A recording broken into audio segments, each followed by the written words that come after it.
You can't leave me alone for more than 5 minutes or I'll find some sort of a project to do. My wife left me tonight by myself and the kids are already in bed. So I figured, what the hell, it's time to play with the BK7. So I'm just going to bust out a really quick video on stripping the blade. This thing didn't even last a week and I'm already trying to modify it. But I guess that's what you do when you have nice things and you just want to play with them, right? I already kind of screwed myself because I put my lanyard on and put it on in such a fashion that I can't undo it without cutting it off. So I think what I'll do is I'll just remove these bolts, try to pivot the handle scales out of the way. I thought this time too I would leave the coating on underneath the scales. Recently I was playing with my SE6, took the scales off and realized that rust had started to form underneath the handles from when I stripped the coating. I never left the coating on underneath those scales and it did start to rust, so I thought I'd try something different this time around. The BKs are set up really nice to be able to take off these handle scales with only one tool. Simple Allen wrench will do the trick. The nuts on the backside are recessed into form-fit holes that hold the nut in place while you're trying to unthread the bolts. Makes for quite an easy job.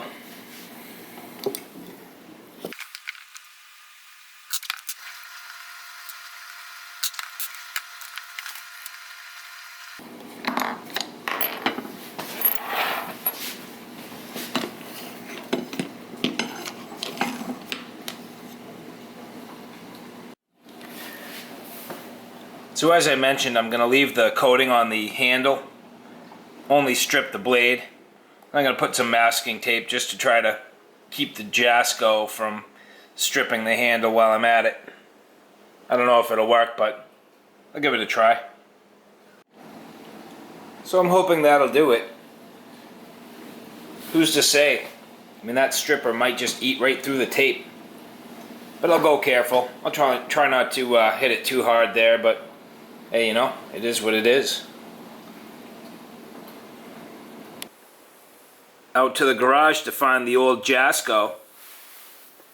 I didn't realize, but I had another stripper here too. I may give it a shot. I'm not too sure yet. We'll see how the Jasco does.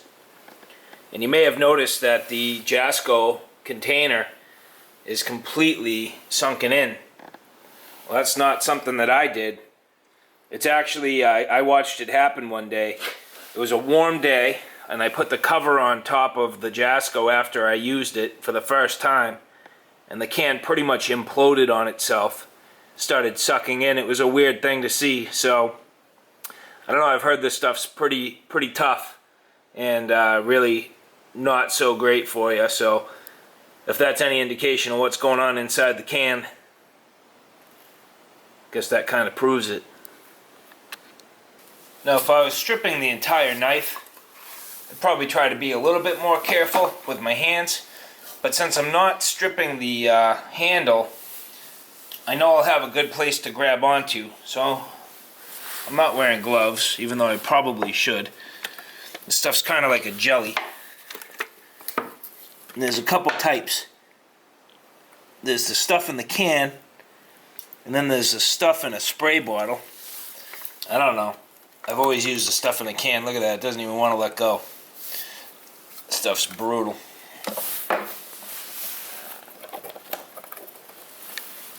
Supposed to shake it around. I did. Look at that, it's like a gelatinous mess.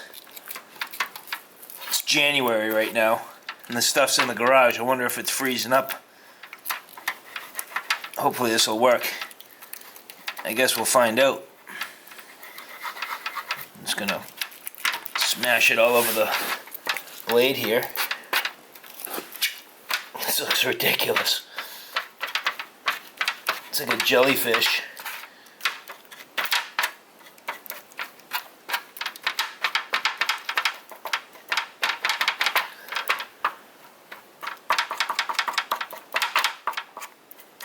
I mean, it's coating it.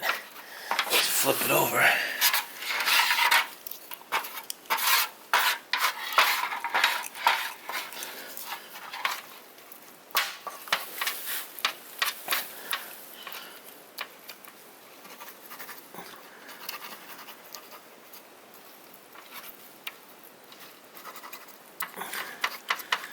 This is not good. I don't know what's gonna happen, but we'll find out. We're in this experiment together, I guess. Stuff's always worked for me. But, I don't know, maybe I haven't done this in the winter.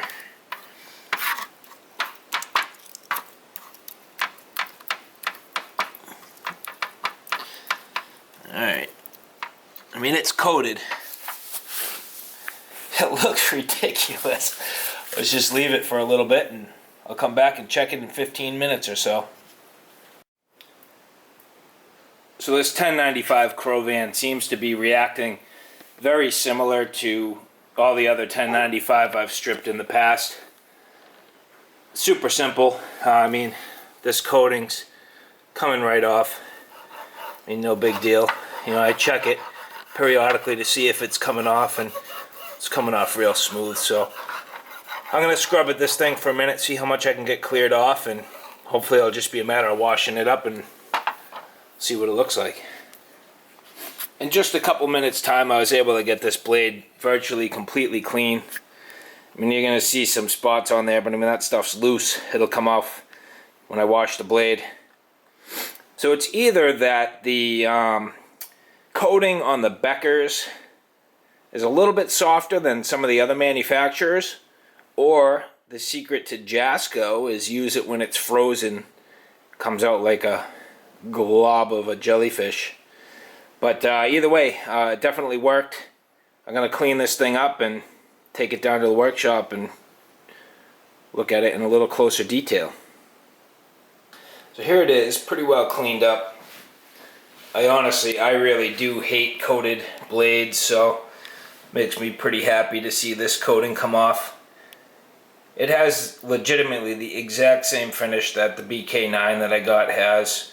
Obviously the prior owner of the BK9 had stripped it, and you know, it looks almost identical, so I don't think he added any patina to the BK9. Now I'm considering doing that here to the BK7 simply because I don't think I'm done playing yet.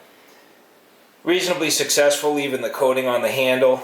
I think the portion most close to the blade might be a tiny bit tacky because some of the Jasco got on it. And if that's the case, I don't know if it's going to come off eventually, but at least for now it is coated. Once those handle scales go back on, at least I know there's a level of protection. But I'm going to play around now and contemplate what I will use for a patina. See if I can come up with some sort of a pattern. Part of me knows that when I go to put the patina on, unfortunately I'm going to dull the blade. There's no way around it. Adding a patina is basically a layer of rust. Now it's a good rust in a way because once you put that patina on, that rust helps to prevent larger accumulation of rust. So it's almost sacrificial, but I do know that that fine factory edge that cuts like a dream is going to be damaged with the patina, but I can get that back. Now I do all my sharpening by hand for the most part, and I think I can get that back to almost razor sharp factory quality. So I'm not terribly worried about it. I just know that's something I'm going to have to deal with. Now I picked up on a subtle detail now that I have this thing stripped. If you look by the logo, the color of the metal is different on the blade. Now I'm talking on the grind, on the lower section of the blade. It almost looks like a stain. Now the camera's not going to pick that up well, but I see a hint of blue. And what I think I know about a hint of blue is that is a color that shows up during heat treatment if the blade is overheated.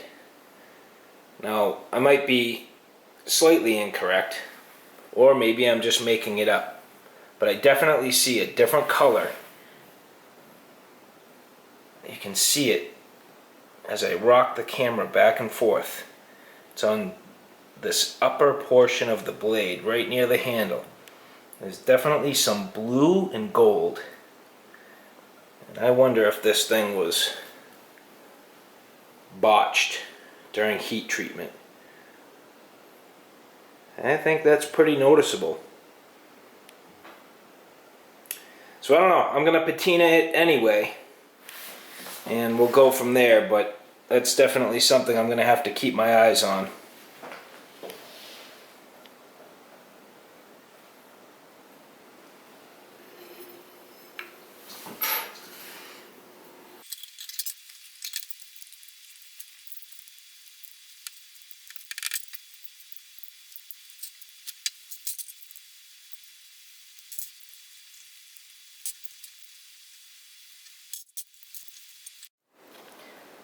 So my favorite patina is by far the mustard and bubble wrap patina. So literally what I have here is just some, small diameter bubble wrap, and I'm gonna go grab some mustard, lather it all over, wrap it in the bubble wrap till it creates a pattern. Then you pull the bubble wrap off and you let the knife sit out for 20-30 minutes till it starts to rust. At that point, clean it off. See how it looks.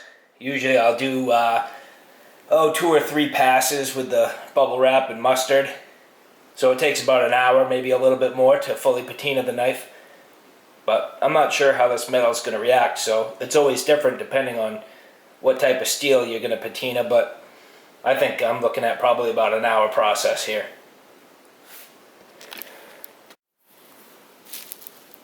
Good old yellow mustard. I've tried different things, spicy mustard, brown mustard, horseradish, all sorts of stuff.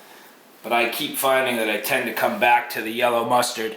Now you do need to mix in a little bit of water, so before I put this on, I'm going to go mix in a little bit of water, and then I'm going to add it right onto the blade. So that's it there. Just a loose consistency.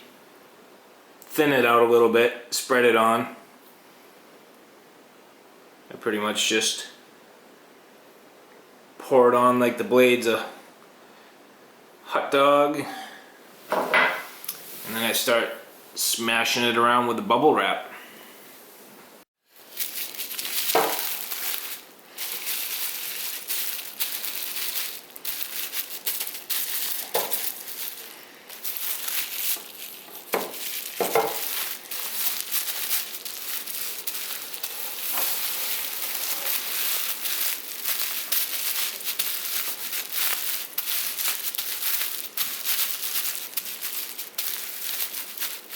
Get it all the way over to the edges, to the tip, all the way from the top to the bottom.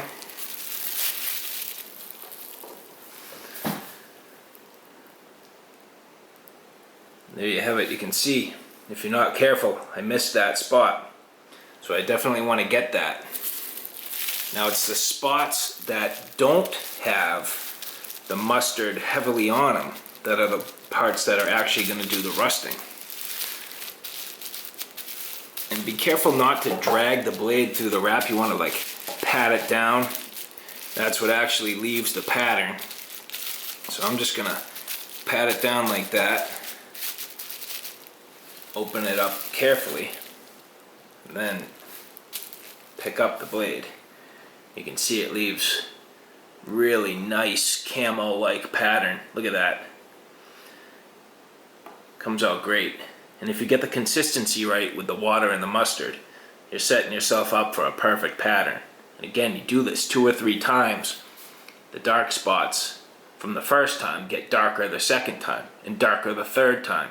So you end up with a variety of highlights, spots that have absolutely, a real light skim patina, all the way down to the darkest kind of dark blacks, almost grays. So I'm going to leave this for a good 20 minutes, and then I'll come back and check it, see how it looks like for round 1.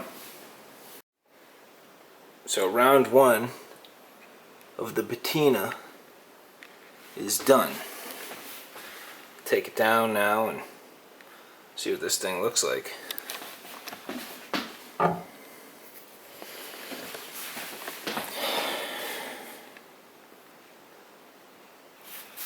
So I'll get the mustard off of this, clean it up real quick, and check out what it did. So this is what you get at the end of round one. Again, the spots that have the pattern are the spots that the mustard was not covering. So you can see why I'm saying I'm going to do this 2 or 3 times. It's already getting a pretty nice camouflage look to it. And after 1 or 2 more swipes, it's going to be pretty sweet. So I'll lather this thing up twice more. And that's round 2 done. So now for round 3, we'll see if that's going to be enough. It's getting there though. Starting to look pretty good. I find it funny that that spot I was looking at doesn't seem to patina the same as the rest of it, but maybe my mind's just tricking me. I don't know. Seems strange. So this is the final product. I ended up doing a 4-stage patina with the mustard and the bubble wrap. Came out pretty good. I mean, there's some variation, but that's kind of what you want. It's supposed to simulate somewhat of a camo pattern. Pretty happy with it. But that's it for now. I've worked on the edge, got it back to hopefully some resemblance of sharp. I know it's going to take a couple of tries to get it right. But anyway, I'm going to give this thing some work and hopefully it'll perform the way I think it should.